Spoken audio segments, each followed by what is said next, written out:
Nous sommes au deuxième jour du Salon du Bourget. Je vais en profiter pour vous présenter un petit peu le stand d'AR que nous avons à l'intérieur de la rotonde. Nous essayons de mettre en avant sur ce stand les trois métiers d'AR dans l'aéronautique, en l'occurrence le métier de constructeur d'avion, le métier d'aérostructurier et le métier de logistique intégrée. On est ici parce que nous recrutons sur les métiers de l'aéronautique et particulièrement des aérostructures et puis aussi dans les métiers du service.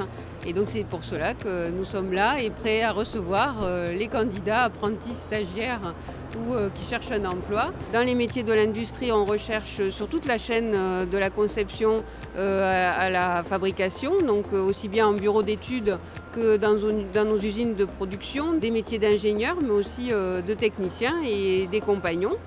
Dans le domaine des services, des ingénieurs logistiques, des responsables de prestations. On va chercher aussi des chefs de projet qui sont capables de faire une évaluation de coûts, de lancer des prestations nouvelles. Voilà, tous ces métiers font les métiers de DAER. Ces métiers, nous les mettons en avant par différentes bornes qui sont disponibles pour montrer des films. Nous montrons également une pièce d'aérostructure, en l'occurrence un prototype d'une porte de soute pour le Falcon 5X, qui est un des derniers nés de la famille Dassault Aviation. Emmanuel Macron est venu dans notre usine de Nantes récemment lancer l'industrie du futur et nous avons voulu montrer aux visiteurs du Salon du Bourget différentes façons de vivre l'industrie du futur. En l'occurrence, nous avons une machine de fabrication additive ou d'impression 3D. C'est un procédé relativement simple qui permet à l'opposé de prendre de la matière et de l'usiner, au contraire venir additionner et ajouter de la matière au bon endroit. Sur le stand, la fabrication additive n'est pas utilisée pour fabriquer des pièces de production, mais seulement des maquettes de certaines de nos pièces, à savoir le TBM 900, mais également la trappe de train d'atterrissage de la 350 ou la poutre de queue du H160.